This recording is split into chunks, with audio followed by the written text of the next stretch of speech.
আসসালামু আলাইকুম। রেহানাস ফ্যামিলি চ্যানেলে আপনাদের সবাইকে আরও একবার স্বাগত জানাচ্ছি। কাছে এবং দূরে, দেশ ও দেশের বাইরে থেকে আমার আজকের ভিডিওটি আপনারা যারা দেখছেন, আশা করি আল্লাহর রহমতে আপনারা সবাই অনেক ভালো আছেন। আমরা আলহামদুলিল্লাহ অনেক ভালো আছি। বাসায় বাদাম শেষ হয়ে গিয়েছিল। আমাদের বাসায় কিন্তু অনেক বাদাম লাগে, তো এখন যেহেতু একদমই নেই সেজন্য অল্প কিছু পরিমাণে নিয়ে এসেছে। মানে বাদামটা কিন্তু প্রতিদিনই লাগে। একদম মাসের শুরুতে যখন আমরা মাসের বাজারগুলো করি সেই সাথে কিন্তু কিনে নিয়ে আসি, তো এবার একটু তাড়াতাড়ি শেষ হয়ে গিয়েছে। আসলে অল্প পরিমাণে নিয়ে আসা হয়েছিল সেজন্যই। তো সাথে চিয়া সিড নিয়ে এসেছিলো, সেগুলোকেও একটু ভরে নিচ্ছিলাম। গতকাল রাতে তো অনেকগুলো বাজার নিয়ে এসেছে, সেগুলোকে গুছিয়ে সুন্দর করে রেখে দিয়েছিলাম। মাছও নিয়ে এসেছিলো, তো সেগুলোও ধুয়ে পরিষ্কার করে রেখে দেওয়া হয়েছে। আর এখন এই যে সকালবেলা ভাবলাম যে চিয়া সিড খাবো, তার আগে এই কাজগুলোকে একটু করে নিচ্ছিলাম। আজকে আমি শুরুতে একটা আপুর কমেন্ট পড়ছি, কারণ আপু একটু রিকোয়েস্ট করে বলেছিল আমি যাতে আপুর কমেন্ট পড়ে দিই ভিডিওতে। বিডি ব্লগার আলো থেকে আপু বলেছে, কি বুদ্ধি তোমার, ছিটা রুটির গোলা দিয়ে রুটি বানালে। আমার কমেন্ট একটু পড়ে দিও। বিড়ালের সাথে খেলা করছিল বাবু, দেখে ভীষণ ভালো লেগেছে। এই তো আলো আপু, আমি কিন্তু আপনার কমেন্ট আজকে আমার ভিডিওর মধ্যে পড়ে দিয়েছি। আসলে অনেকেই বলে অনেকের কমেন্ট পড়ার জন্য, তবে ভিডিও যে এত ছোট, কমেন্ট পড়তেই পারি না, সেই সাথে আবার আমার ভিডিও রিলেটেড কিছু কথা বলতে হয়, তো এই জন্য আসলে সবার কমেন্ট চাইলেও পড়া যায় না। আজকে সকালবেলা খিচুড়ি রান্না করা হয়েছিল, সেজন্য আমি এখানে একটা ডিম পোস্ট করে নিচ্ছিলাম। পাতলা খিচুড়ি যেহেতু রান্না করা হয়েছিল, ডিম পোস্ট দিয়ে খেতে কিন্তু অনেক ভালো লাগে, তো এই জন্যই একটা ডিম পোস্ট করে নিচ্ছিলাম। সবার মোটামুটি খাওয়া হয়ে গিয়েছিল, একদম শেষে আমি আছি, এজন্য এখানে একটা ডিমটা পোস্ট করে নিচ্ছি। পাতলা খিচুড়ি খেতে আমার কাছে অনেক ভালো লাগে। অনেক সময় দেখা যায় যে আমাদের কয়েকদিনের ভাত আমরা ফ্রিজে জমিয়ে ফেলি, তারপরে ওইটা কিন্তু আমরা আবার সন্ধ্যার সময় রান্না করে তারপরে সন্ধ্যার নাস্তা হিসেবে সবাই অল্প অল্প করে খেয়ে নিই। আর আজকে যেটা রান্না করা হয়েছে এটা একটু সবজি দিয়ে তারপরে নরম করেই রান্না করা হয়েছিল, সেজন্য ভাবলাম যে একটা ডিম পোস্ট করি, তাহলে তাড়াতাড়ি খেতে পারবো। এমনিতেই দেখা যায় যে যদি আচারের তেলটা না থাকে আমার কাছে না তেমন একটা ভালো লাগে না খেতে।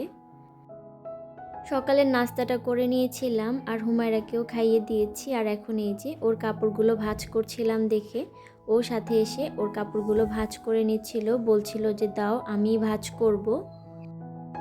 তারপরে কি আর করার, আমিও ভাঁজ করছিলাম আর বললাম যে সাথে তুমিও করো, তাহলে আমাদের কাজটা তাড়াতাড়ি হয়ে যাবে। এই যে সে যতটুকু পারছে ততটুকুই ভাঁজ করে নিচ্ছিল। ইমতি আয়ান ব্লগস থেকে রেহানা করিম আপু বলেছে, বোন এদের কথা আর বলো না, আমি তো এখন ভিডিও দেখাই ছেড়ে দিয়েছি।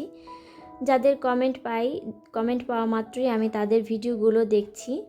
আজকে আমিও বোকামিটা করে ফেলেছি, একজনের ভিডিও দেখে চিতই পিঠা বানাতে গিয়েছি, পরে দেখি যে সেটা খোলা জালি পিঠা। আর স্পাম কমেন্টের কথা বলো না। আসলেই আপু, আমরা কিন্তু অনেক সময় ভাবি কি যে একটা আপু যেহেতু বানিয়েছে তাহলে হয়তো আমারও হবে, পরে আবার যখন নিজে বানাতে যাই তখন কিন্তু দেখি যে একদমই হয় না। আমার গত ভিডিওতে ছিটা রুটি বানানো হয়নি দেখে মারিয়া আপু বলেছিল কি মারিয়া আপু আসবে নাকি বানিয়ে দেওয়ার জন্য। অবশ্যই আসবেন। আমি যেহেতু পারি না, আপনার ছোট বোন হিসেবে আপনি তো বাসায় এসে আমাকে খুব সুন্দর করে শিখিয়ে দিয়ে যাবেন। এই যে কমেন্ট বক্সে একটা সবার সাথে খুব ভালো একটা কমিউনিকেশন হয়, এটা কিন্তু অনেক ভালো লাগে। যেমন আমি পারি না, আমাকে একজন বলছে বানিয়ে দিয়ে যাবে কি না। এই যে ভালো একটা সম্পর্ক, এটা কিন্তু এই প্ল্যাটফর্মে না আসলে আসলে কখনোই বোঝা যেত না। আমাদের সবার মাঝে কিন্তু কম বেশি ভালো সম্পর্ক আছে। আমার কাছে মনে হয় না এমন কেউ আছে যে যাদের সাথে একটু খারাপ সম্পর্ক আছে। সবার সাথেই কিন্তু সবার খুব ভালো একটা সম্পর্ক। আমার গত ভিডিওতে এত বড় একটা কমেন্ট এসেছে, কমেন্ট দেখে তো আমি একদম অবাক হয়ে গিয়েছি। পড়ার পর মনে হয়েছে যে আপুকে আসলে একটু সাহায্য করা আমাদের সবারই একটু প্রয়োজন। একটু হয়তো নিজের স্বার্থ না দেখে আপুকে একটু সাহায্য করি। আমরা যারা পুরনো আছি তারা কিন্তু সবাই মোটামুটি কম বেশি নাসরিন খাতুন চ্যানেলটাকে চিনি। তো সেই নাসরিন আপুই আমাকে একটা কমেন্ট করেছে। আপু বলেছে, আসসালামু আলাইকুম আপু, কেমন আছো? আমার কথাগুলো তুমি কিভাবে নিবে আমি আসলে জানি না, ভুল হলে অবশ্যই ক্ষমা করে দিও। আমি সময়ের অভাবে কারো ভিডিও দেখতে পারি না, যদিও আমি চেষ্টা করি প্রত্যেক দিন ভিডিও দেওয়ার জন্য। তোমরা জানো আমার ছেলে অটিজম শিশু, সব মিলিয়ে চাইলেও আমি কারো ভিডিও দেখতে পারি না, এটা আমি প্রথম থেকেই স্বীকার করি। আমি কারো ভিডিও ওইভাবে দেখতে পারি না, কেউ আমার ভিডিও দেখবে এটাও কিন্তু আমি আশা করি না। আমি দেখতে পারি না কারো ভিডিও, অন্যরা কেন আমার ভিডিও দেখবে বলো, এতে করে কিন্তু আমি কখনোই মন খারাপ করি না। তবে তোমাদের সহযোগিতায় আমি এত দূর এসেছি, এটাও আমি অস্বীকার করব না। বিশেষ করে তুমি প্রথম থেকেই আমার সাথে আছো, আমি তোমার কাছে কৃতজ্ঞ। আল্লাহ চাইলে আমি এগোতে পারবো, আল্লাহ না চাইলে আমি কখনোই পারবো না। তবে যখন আমি কারো ভিডিও দেখি তখন পুরো ওয়াচ টাইম দেওয়ারই চেষ্টা করি। অনেক পুরনো সাবস্ক্রাইবার আপু ভাইয়ারা আছে যারা আমার ভিডিও দেখতে আসে না। আমি মন থেকে বলছি, বিশ্বাস করো, আমি কারো ওপর রাগ করিনি। আমি মন থেকে চাই সবাই অনেক বড় ইউটিউবার হোক। শুধু দোয়া করো আপু আমার ছেলেটার জন্য, যেন খুব তাড়াতাড়ি সুস্থ হয়ে যায়, আর আমি যেন ছেলের জন্য মা হিসেবে কিছু একটা করতে পারি। এই যে নাসরিন আপুর যে শেষের কথাগুলো, আসলে এই কথাটা যখন আমি শুনেছি তখন আসলে আমার নিজের কাছে যেন কেমন লাগছে, যে আমি যেন মা হিসেবে আমার ছেলের জন্য কিছু একটা করতে পারি। এই যে আমরা কিন্তু সবাই এখানে প্রয়োজনের তাগিদে এসেছি, যে আমরা যদি এখান থেকে সামান্য কিছু পরিমাণে পাই হয়তো সেটাকে আমরা কোনো না কোনো কাজে লাগাবো। আপু হয়তো চেয়েছে যে হয়তো ওনার ছেলে ট্রিটমেন্টের কাজে লাগাবে সেজন্য। তো কথা হচ্ছে যে আমি যখন ওনার ভিডিওগুলো দেখতে যাই তখন তো দেখি যে ভিডিওতে সেই পরিমাণে আগের মতো ভিউ হয় না। এই আপুর ভিডিওতে কিন্তু লাখ লাখ ভিউ হয়েছিল কোনো একটা সময়, এখন হয়তো রিচটা একদমই ডাউন হয়ে গিয়েছে। ওই যে হয়তো কারো ভিডিও দেখতে পারে না। আমরা তো সবাই নিজেদের স্বার্থের জন্য সবাই সবার ভিডিওগুলো দেখি, যে আমি ওনার ভিডিওটা দেখলে উনিও এসে আমার ভিডিওটা দেখবে। তবে আমি কিন্তু সব সময় নাসরিন আপুর ভিডিওটা, নাসরিন আপু না, এমন কোনো আপু নেই যে আমি যাদের ভিডিও প্রতিদিন দেখি না। আমি কিন্তু দুদিন পর ভিডিও দেই, তারপরেও কিন্তু আমি চেষ্টা করি সবার ভিডিওগুলো আমি প্রতিদিন দেখার জন্য। হয়তো দুই একটা ভিডিও আমার মিস হয়ে যায়, তবে বিশ্বাস করেন আমি যতগুলো ভিডিও দেখি সবগুলো ভিডিও কিন্তু আমি ফুল ওয়াচ করি। যদিও আমি বড় একটা কমেন্ট দেই না, আসলে বড় কমেন্ট দেওয়া তো সবসময় সম্ভব হয় না। এই যে নাসরিন আপুকেও কিন্তু আমি কখনো বড় ভিডিও দেই না, তবে আমি কিন্তু প্রত্যেক দিন আপু যতগুলো ভিডিও ছেড়েছে এমন কোনো ভিডিও নেই যে আমি দেখি নাই। হয়তো দুই একটা মিস হয়েছে, তবে আমি চেষ্টা করেছি আমি যাতে সবগুলো ভিডিও দেখতে পারি। এই যে আমার কথাগুলো এখন আপনারা যারা যারা শুনছেন, যারা আর কি আপুর চ্যানেলটা সম্পর্কে জানেন অথবা চিনেন, আর যারা আজকে চিনেন না, একটু হলেও আপুকে একটু সাহায্য করার চেষ্টা করেন। কারণ আপু তো আপুর বাচ্চাটার জন্য এখান থেকে কিছু করতে চাচ্ছে। আপুর বাচ্চা যেহেতু অটিজম শিশু, আমাদের নর্মাল একটা বাচ্চা নিয়েই কিন্তু আমরা এখানে ভিডিও দেখতে পারি না বা কাজ করতে পারি না।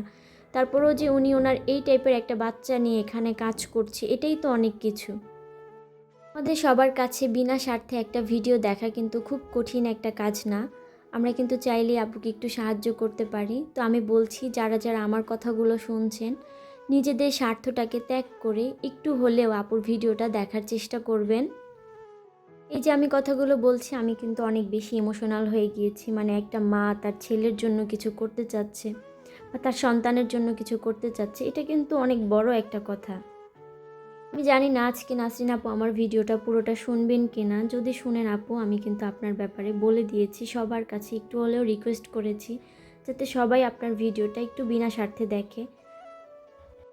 আচ্ছা যাই হোক, এখন একটু আমার ভিডিওতে আসি।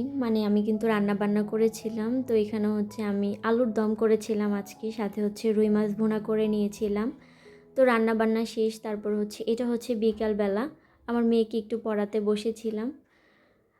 এখন তো সেভাবে পড়াশোনা করতে পারে না, তবে এই যে জিনিসগুলো দেখে দেখে শিখে, এটাই কিন্তু ভালো লাগে অনেক। আর ওর তো সেরকম আর কি এখনও বোঝার ক্ষমতা হয়নি যে এই জিনিসটা কি, এই জিনিসটাকে মাথায় রাখতে হবে। তবে ছবি দেখে চিনতে পারে, এটাই হচ্ছে আমার কাছে অনেক কিছু।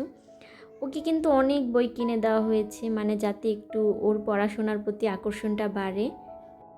বাচ্চারা যখন আসলে ছোট থাকে তখন কিন্তু তাদের সামনে এরকম বই দিলে ওরা কিন্তু দেখবেন একটা কাজের পর একটা কাজ করা নিয়ে ব্যস্ত থাকে, হয়তো খেলাধুলা করছে, না হলে এরকম একটু বই দিবেন সামনে, দেখবেন যে হয়তো বইটা নিয়ে একটু ব্যস্ত থাকছে। তারপরে হচ্ছে বাকি সময় আপনি একটু সময় দেওয়ার চেষ্টা করবেন, তাহলেই দেখবেন যে হয়ে যাবে। যখন হুমায়রা ছোট ছিল তখন আসলে যখন খেতে চাইতো না তখন কিন্তু একটু ফোন দেখতে দিতাম, দেখতাম যে ফোনটা দিলে সে খুব সুন্দর করে খেয়ে নিচ্ছে, কান্নাকাটি কম করছে, ঝামেলা করছে না। তো তখন দেখতে দিতে দিতে এখন দেখলাম যে সে যখন কথা বলা শিখে গিয়েছে, কথা বলতে পারে, এখন যখন তাকে দেই খাওয়াটা শেষ হলে যখন নিতে চাই তখন কিন্তু আর দিতে চাইতো না। তারপরে হচ্ছে মানে কান্নাকাটি করতো। পরবর্তী সময় দেখা যেত যে সে আমার কাছ থেকে ফোনটা চাইতো। এজন্য আমি চিন্তা করেছি সে খাবার খাক আর না খাক আমি তাকে আর কখনোই ফোন দিব না। কারণ ফোন দেখাটা আসলে বাচ্চাদের জন্য একটা নেশার মতো। শুধু বাচ্চা না, আমরা যারা বড়রা আছি ফোন দেখি তাদের কাছেও কিন্তু নেশার মতোই। দেখবেন যে একবার যদি একটু না দেখি তাহলে কিন্তু ভালো লাগছে না। তাহলে সে তো একটা বাচ্চা মানুষ, আমি যে তাকে বারবার ফোন দিচ্ছি তার কারণে কিন্তু তার একটা আকর্ষণ হয়ে যাচ্ছে ফোনের প্রতি। এজন্য চিন্তা করেছি যে আর কখনোই তাকে ফোনটা দিব না। আমরা না বড়রাই ভুল করে ফেলি, বাচ্চারা যখন খেতে চায় না তখনই আর কি হুট করে বাচ্চার হাতে ফোনটা ধরিয়ে দিই বাচ্চাটা যাতে খায় সেজন্য।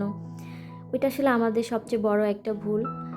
তো নিজের ভুল যেহেতু নিজেই বুঝতে পেরেছি তাই চেষ্টা করছি এখন ভুলটা একদম সমাধান করে নেওয়ার জন্য। যেহেতু মেয়েটা এখনও অনেক ছোট, আমি তাকে এখন যেরকমই শিখাবো সে কিন্তু সেরকমটাই শিখবে। এজন্যই আসলে বইয়ের প্রতি তার যাতে বেশি আকর্ষণ হয় সেটাই এখন চেষ্টা করছি।